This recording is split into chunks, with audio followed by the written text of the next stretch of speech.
Hi, welcome to the first update on building my Lehigh County inspired flintlock rifle.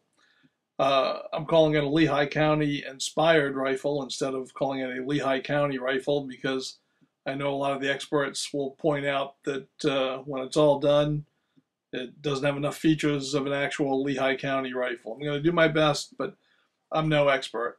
I'm just like you guys. I'm kind of a duffer. I've built a few rifles years ago, and I just built one over the last year and a half.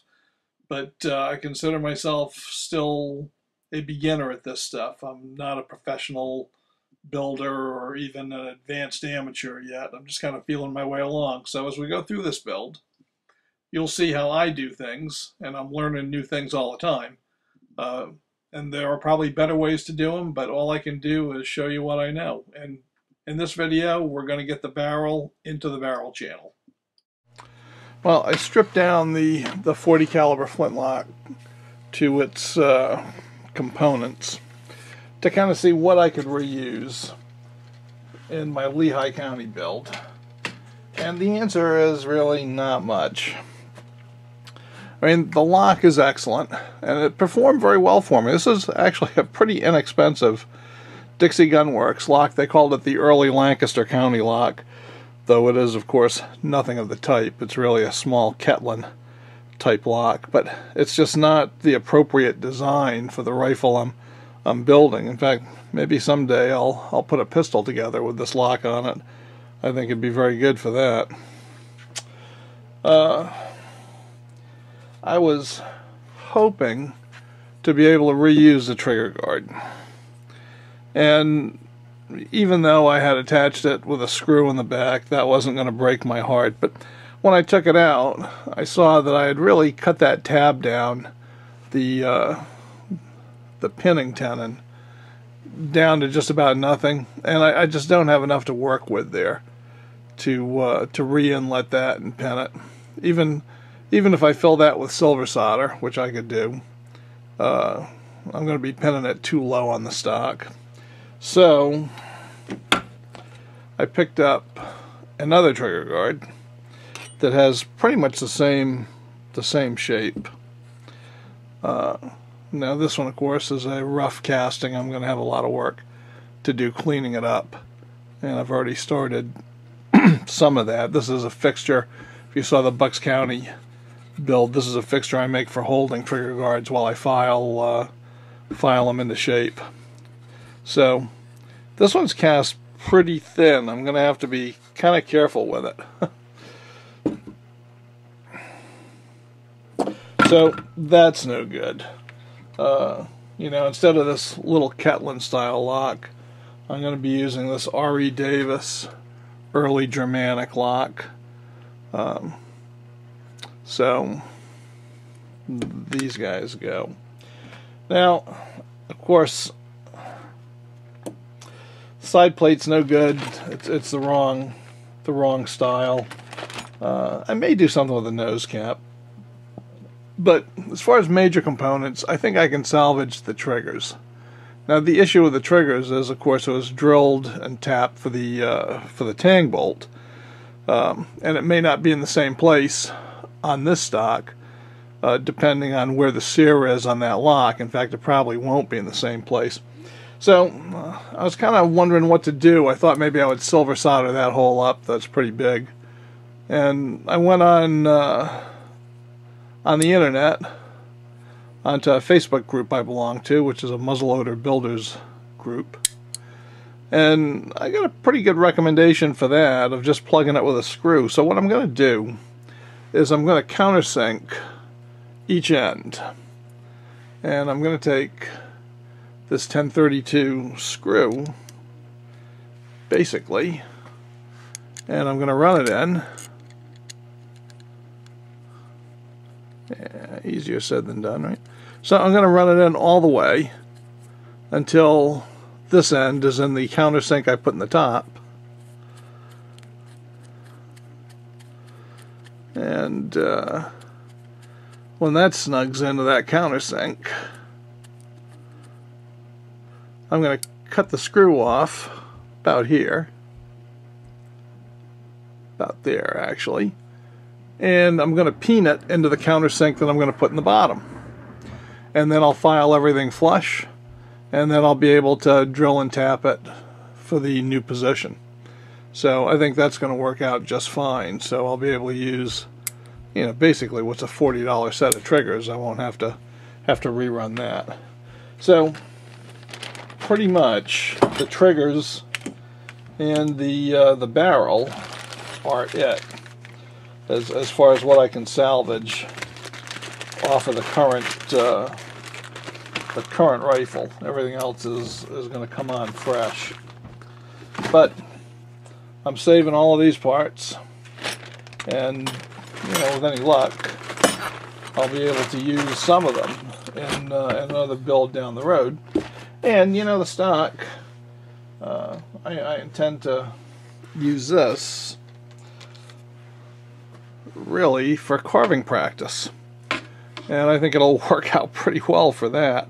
So I'm not going to do anything fancy, real fancy on this gun, but I like to work on my moldings and things like that, and I'm already trying out some techniques. So this will give me an actual piece of maple to work on that has the right kinds of curves in it to kind of get my patterns down and my technique down. So let's take a look at the barrel. Okay, so the barrel's been breached. You know, it's been on for about 20 years. But I'm going to keep the breech plug. And you can see it's lined up with its witness mark. Everything is fitted. That was on pretty tight. I don't think I've had to unbreach this thing for about 20 years. So I had to go to a bigger wrench. And I'll just pull that right off. Alright, so we're not really in bad shape here. I mean, you just don't find breech plugs made like this anymore, actually. But I think I'm going to be able to reuse this. Now what I'm going to do is I am going to shorten the tang of it up, because it's quite a bit longer than it needs to be. But back when I did this, I just didn't know that. I thought you needed to use every inch of them. So we're going to keep that. I'm going to get the barrel fitted to the new mortise on the stock. And what I'm going to do is I'm going to file down the old pinning tenons. Now, I may use the same dovetail slots for the new ones, or I may not. So if I don't, I just don't want to have them out there. If I do use the same slots, I'll just knock these out and put the new ones in. But in the meantime, I'm going to file them down flush, just so that I don't have a whole bunch of gaps in here. And then I'm going to fit the barrel into the stock. Well, the barrel is a good snug fit in its channel. Unlike the gun I did from the track kit recently, this barrel with the Tiger Hunt stock just dropped right into its barrel channel, no problem, which is exactly the way you want it to go. So the length of the channel is cut very well.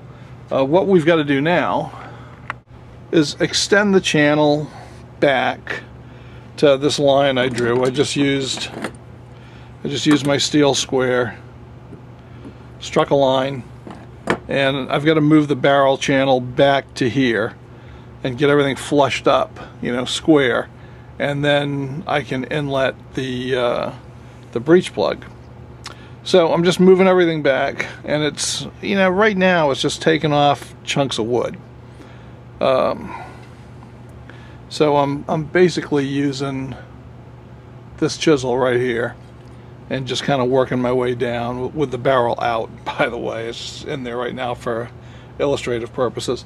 Now, one thing I've mentioned before, and I think it bears mentioning again, is you got to keep your chisels sharp. And I've got a stone like this mounted over in my bench vise with some oil on it. And periodically, while I'm making my cuts, I go over there and I sharpen the blade of my chisel. Now, I used to do that every few minutes, and I've picked up a technique just over the summer, and I'm going to back this up a little bit, so I hope you don't get dizzy, so you can see this.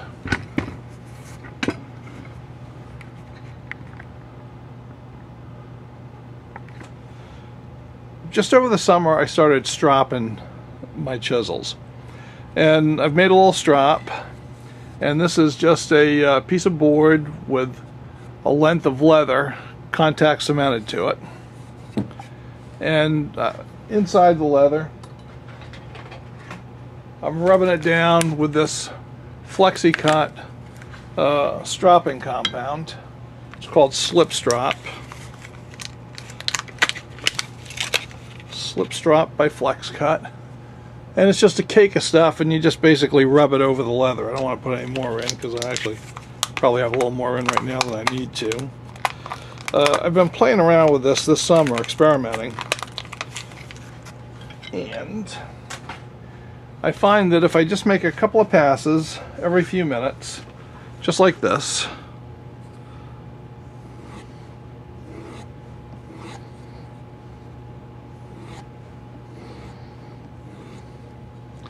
it really keeps the edge sharp on my chisels without having to go back to the stone as often. So the chisels should last longer, and also they're getting a real good razor edge on them. So if you've not tried stropping your blades, it might be something you want to do. It's pretty cheap and easy to do. Now you can go to Woodcrafters and buy a stropping board for about 40 bucks, but you can make one for, you know, like $1.